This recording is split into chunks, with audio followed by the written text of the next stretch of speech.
Nous sommes super fiers encore cette année de s'associer à la Cordée pour vous informer sur différents équipements associés au sport de glisse. La chronique équipement présentée par la Cordée, votre spécialiste plein air depuis plus de 70 ans.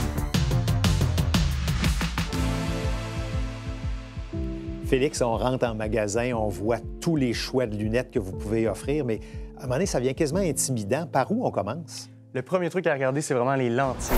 Puis la première chose qui les discerne, c'est les types. On a des lentilles sphériques puis des lentilles cylindriques. Une lentille cylindrique, c'est vraiment une lentille où on va voir les côtés quand on regarde à l'intérieur, versus une lentille sphérique, c'est beaucoup plus bombé. On n'a pas d'angle mort dans cette lunette-là, on ne voit pas le cadre de la lunette. Donc, comme si j'étais devant un grand écran de télévision, mais je suis tellement proche, je vois même pas le cadre là, de ma télévision. Oui, exactement, exactement. Puis la deuxième chose à regarder dans la lentille, encore une fois, c'est la teinte intérieure. Puis il ne faut pas se laisser berner par la teinte extérieure, c'est vraiment la teinte intérieure en premier.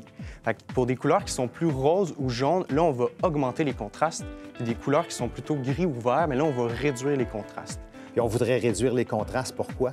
Bien, par exemple, quelqu'un qui aurait sa passe de soir à Saint-Sauveur ou à Bromont, où il y a les lumières qui sont sans contraste, bien, on va vouloir remonter ces contrastes-là pour bien voir la neige, bien voir si jamais on fait une piste où il y a des bosses, on veut voir les bosses, c'est important pour la sécurité. Donc, dans une situation comme ça, j'irais sur une lunette plutôt rose ou jaune à l'intérieur. Et quelqu'un qui va en voyage de ski, par exemple, en Europe, là, avec beaucoup d'éblouissement de la lumière, là, à ce moment-là, il prendrait une lunette. Où l'intérieur est plutôt gris ou vert, où ça va vraiment réduire les contrastes puis l'intensité lumineuse. Mais à ça s'ajoute justement le miroir à l'extérieur de la lunette. Donc oui, ça a une question de style, mais ça a aussi un effet sur la quantité de lumière qui va entrer dans la lunette, en fait, puis ça va protéger les yeux davantage dans une situation comme ça. Et la personne pourrait s'acheter une lunette, mais avoir plusieurs lentilles. Exactement. Donc, il y a plusieurs lunettes sur le marché qui vont venir avec 2 lentilles dans la boîte. Sur le marché, on voit beaucoup de compagnies qui font des lentilles photochromiques, c'est-à-dire des lentilles qui vont s'adapter à la lumière ambiante. Donc, tout dépendamment de la quantité d'UV qui va entrer dans la lunette, bien, elle va pâlir ou foncir pour vraiment bien s'adapter à l'environnement dans lequel on skie. Alors ça, c'est toute la technologie des lentilles. Maintenant, ça va sur les cadres des lunettes. Puis ça, il faut que ça soit adapté au visage, mais aussi au casque, n'est-ce pas, Clara? Oui, exactement. Le casque, en fait, souvent, il va avoir une forme spécifique au niveau où la lunette est rejointe avec le casque, ce qui fait qu'on veut vraiment essayer les deux en même temps. Donc, si on a déjà la lunette, il faut l'emmener en essayant le casque et vice-versa pour éviter tout ce qui est espace en haut du front et toute pression aux différents endroits du visage.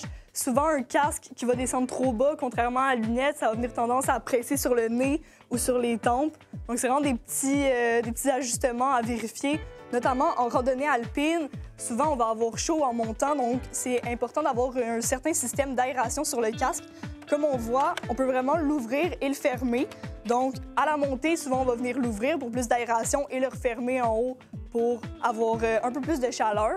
Sinon, en général, pour les skieurs qui aiment ça skier le printemps, il y a les oreilles du casque qui peuvent être détachables ou non. Donc ça aussi, encore un effet de chaleur qui peut être important à avoir. C'est des conditions qu'on aime skier. Bien résumé. La bonne lentille avec la bonne lunette, le bon casque sur une bonne tête. Exact. Une bonne tête de skieur. Merci. Ouais. Merci à vous deux. Merci.